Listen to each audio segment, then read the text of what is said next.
오 마이 갓. 반갑습니다.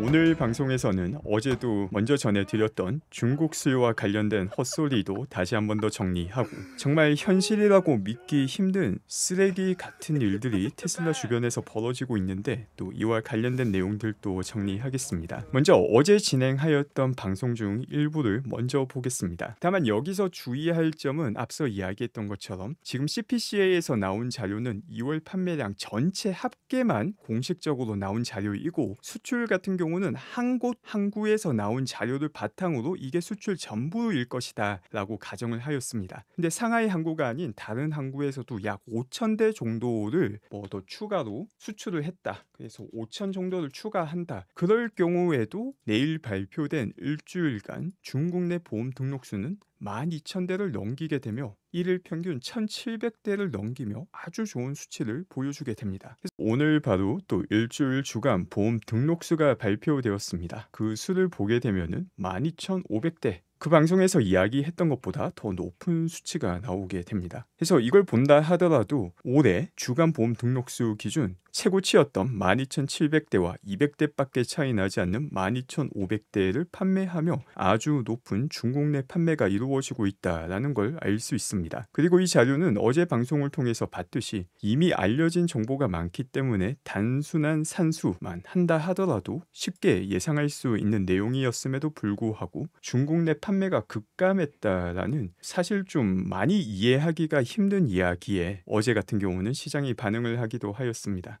오늘 같은 경우는 또 추가로 정말 쓰레기 같은 이야기들도 나왔는데 일단 이 이야기부터 정리하겠습니다. 그래서 오늘 확인된 내용은 2월 26일에서 3월 3일까지 중국 내 보험 등록수가 12,500대이고, 우리가 정확하게 중국 내 판매수를 알기 위해서는 2월 26일에서 29일까지 중국 내 보험 등록수를 정확히 알 필요가 있습니다. 근데 이 수치는 정확하게 발표가 되지 않으니까 이게 4일에 해당하니 7분의 4라는 비율을 곱해주면 상당히 정확한 수치를 유추할 수 있게 되고, 이렇게 된다면 2월 중국 내 판매는 31,952대, 수출은 28,683대가 됩니다. 또 CPC에서 나오는 자료가 가장 정확한데 이 수치 역시 며칠 내 수출 물량이 공식적으로 확인이 되게 될 것이며, 이 수치와 아주 유사한 수치가 발표될 예정입니다. 중국 내 판매의 절대적인 숫자가 낮은 거는 2월에 춘절이 있다, 원래는 1월에 춘절이 있는데 2월이 춘절이 있다라는 말을 1월 달부터 여러 번 했던 말이기도 합니다. 또 그 밖에 왜 수출 물량이 작년과 비교해 보면은 또 적은가 라는 이야기를 하는 경우도 있습니다. 테슬라의 과거 같은 경우에는 이 푸시 웨이브에 대해서 여러 번 다루기도 했었죠. 푸시 웨이브라는 게 발생하는 이유가 중국에서 수출을 할 경우에 중국에서 떠난 선박이 유럽에 도착하기까지 한 달 하고도 보통 1, 2주 정도가 더 걸리게 됩니다. 그렇기 때문에 같은 분기 내에 중국에서 수출을 시작해서 유럽에 인도가 완료되게 하기 위해서는 첫 번째, 두 번째 달에 대부분 수출을 하는 경우가 많았습니다. 그래서 세 번째 달에 이게 전부 다 집계가 되게 되는 것이죠. 근데 이렇게 하게 되면은 첫 번째, 두 번째 달은 수출 물량으로 돌리고 세 번째 달은 중국 내 판매에 집중하게 되니까 당연히 추가 비용이 발생하게 됩니다. 이 추가 비용을 제거하기 위해서 테슬라 측에서는 푸시 웨이브를 조금씩 완화해서 지금 또 계속해서 완화해서 첫 번째 달, 두 번째 달, 세 번째 달 거의 다 똑같은 비율을 갖게 만들고자 하고 있습니다. 그렇기 때문에 푸시 웨이브를 과거에 설명했던 것과 같이 이제는 푸시 웨이브를 완화하는 효과를 여기서 볼 수 있게 됩니다. 이걸 완화한다라는 말은 과거에 첫 번째, 두 번째 달에 수출에 집중을 했는데 이제는 그 비중을 낮추고 첫 번째, 두 번째, 세 번째 달 거의 똑같이 수출에 비중을 두고 중국 내 판매도 첫 번째, 두 번째, 세 번째 달 거의 똑같이 비중을 둔다. 그리고 2월에는 춘절에 있었다. 이를 감안하고 전체를 보게 되면 너무나도 잘하고 있는데 말 같지도 않은 소리에 또 쉽게 반응을 하는 너무 허접한 헛소리에 또 여러 가지 노이즈가 생기기도 합니다. 또 이런 이벤트가 발생할 때마다 좋은 기회인 것은 중국 내 판매와 관련해서 이런 헛소리조차 구분하지 못하는 사람이 누구인지 아주 명백하게 확인할 수 있는 기회를 제공해주는 시간이 되기도 합니다. 또 그 밖에 기가 베를린에서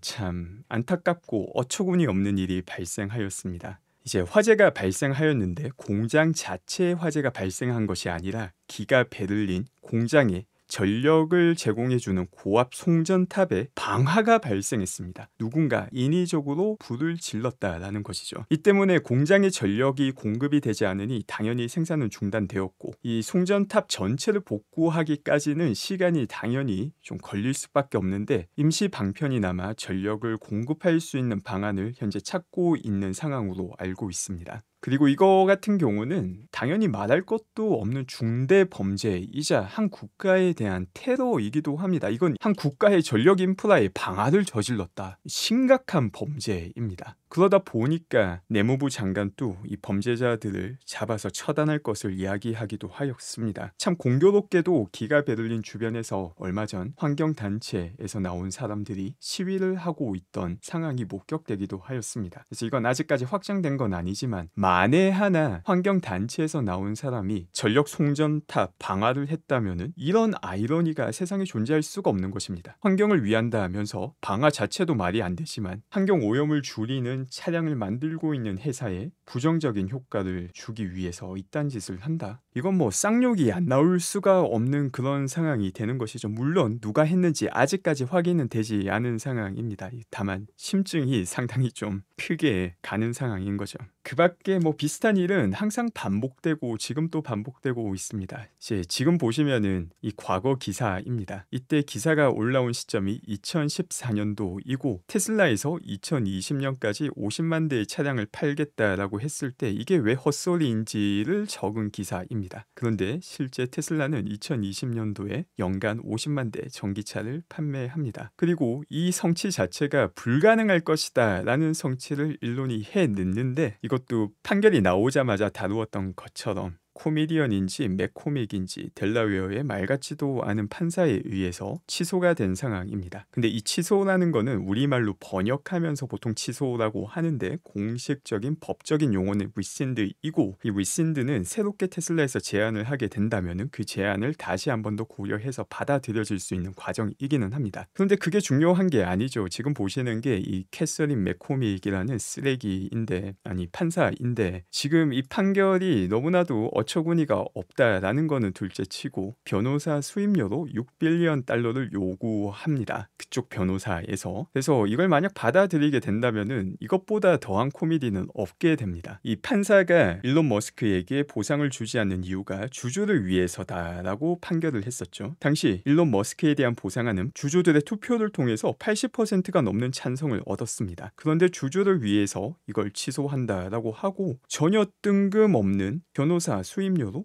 6빌리언 달러, 우리나라 돈으로 8조 원을 줘라라고 한다면은 이게 사람이 아니죠, 사실. 만약 송전탑에 불을 지른 게 환경론자였다면은 송전탑에 불을 지른 환경론자와 너무나도 비슷한 상황이 또 연출되게 됩니다. 그런데 여기에서 더욱더 최악인 것은 단순하게 우리나라 돈 8조 원을 달라 한 게 아니라 테슬라 주식으로 달라고 합니다. 이게 더 쓰레기 같은 거죠. 물론 현실적으로는 너무나도 말이 안 되는 일이기 때문에 이게 그대로 통과가 될 수 있다라고 생각하지는 않는데, 사실 현실에 말이 되지 않는 일들이 너무 많이 일어나고 있기 때문에 좀 평가하기가 쉽지가 않습니다. 이게 다 정치와 엮이게 되면은 너무나도 비합리적이고 상식적이지 못한 일도 그냥 다 일어나는 일이 비일비재합니다. 최근 들어서 NPC가 너무 많아지다 보니까 더 그런 게 아닌가 싶기도 합니다. 이 NPC라고 하면은 본인이 뭘 알고 있는지 뭘 모르는지조차 인지를 하지 못하지만 스스로는 뭔가를 알고 있다라고 믿는 사람들을 지칭하는 용어입니다. 보통 게임에서 나오는데 그 게임 속에 등장하는 프로그래밍 돼 있는 가상인물들, 만약 그런 가상인물들도 자의식이 있다면은 스스로는 뭔가를 하고 있다라고 믿고 있겠죠.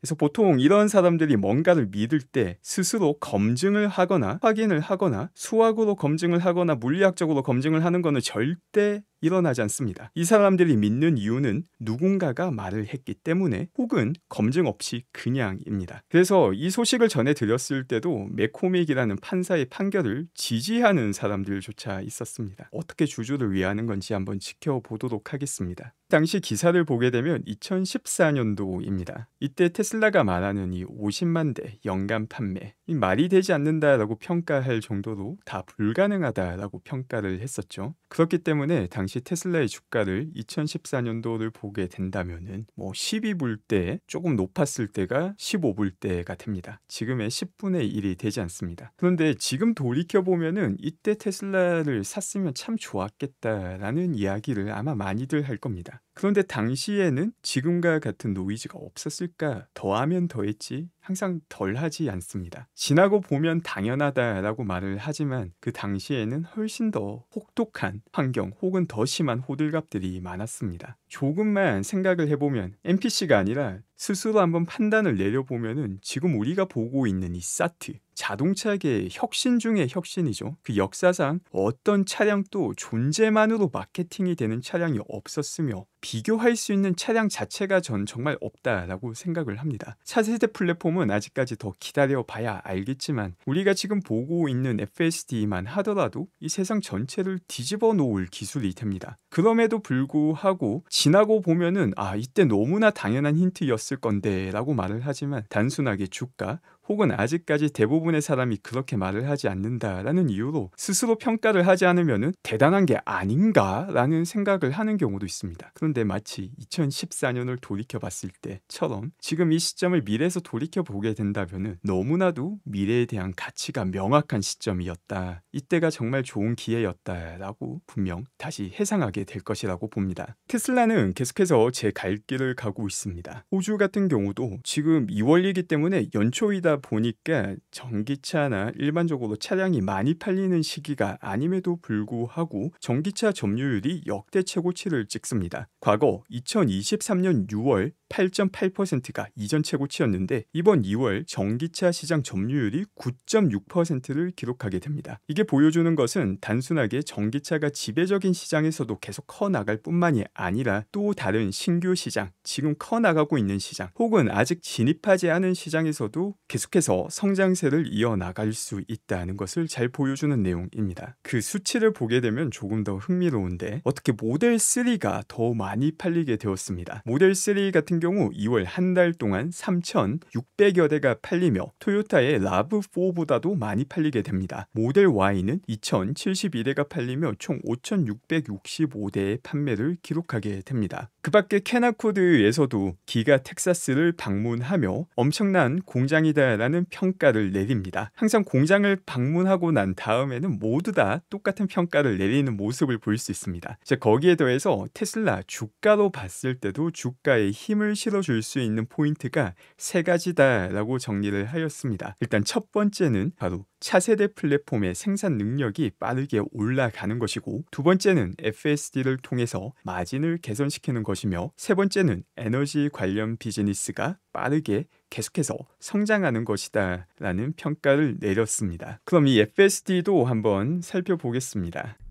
요즘 들어 FSD 영상이 매번 나오는데 이 영상 같은 경우에는 포인트가 참 많습니다. 일단 첫 번째로 얼마나 공간을 잘 인지하는지를 보여줍니다. 또 당시에 FSD 초기만 하더라도 카메라만으로는 이런 사물과의 거리를 인지하는 게 불가능하다. 라이다 꼭 달아야 된다. 테슬라 라이다 달지 않았기 때문에 FSD 망할 것이다. 웨이모와 크루즈가 테슬라보다 자율주행 성능이 훨씬 더 뛰어나다라는 수없이 많은 NPC들이 말을 했던 걸 다시 떠올리게 해주기도 합니다. 카메라임에도 불구하고 너무나도 정확하게 공간을 인지하고 있습니다. 지금 이런 상황에서 FSD처럼 아주 차분하게 기다리며 양보해주는 모습, 만약 모든 사람이 이런 식으로 운전을 하게 된다면 당연히 자동차 사고로 인한 사망자 수도 줄어들 수밖에 없게 됩니다. 그래서 우리는 미래를 아주 크게 바꿀 기술을 지금 현실에서 보고 있지만 단기 주가 또 흔들림이 심한 주가를 보면서 다양한 노이즈에 휩싸이는 건 아닌지 장기 투자자라면 항상 생각을 해야 된다고 봅니다. 또 그 밖에 아주 값진 공개 일정이 공개되기도 하였습니다. 일론 머스크가 내일 오전 11시 45분 모건 스탠리 컨퍼런스에 참여한다라고 밝혔습니다. 이 11시 45분 같은 경우에는 캘리포니아 기준 시간이기 때문에 우리나라 기준 시간으로 바꾸게 되면 새벽 4시 45분이 됩니다. 그리고 바로 그 다음 날 또 수석 디자이너 프란츠와 자동차 부분 부사장인 라이스 씨께서도 스트리밍을 갖게 됩니다. 태평양 표준시로 2시에 진행이 되는데 이거 역시 한국 시간으로 바꾸게 되면 오전 7시에 진행이 되게 됩니다. 이 인터뷰 내용 또 가능하면 전문 혹은 주요 부분을 정리해서 공유할 예정이며 이를 통해서 테슬라가 나아가고 있는 방향에 대한 정보를 더욱더 많이 얻을 수 있을 것이라 기대합니다. 오늘 또 함께 해주신 분들 감사드리며 좋은 하루 되시기 바랍니다. 감사합니다.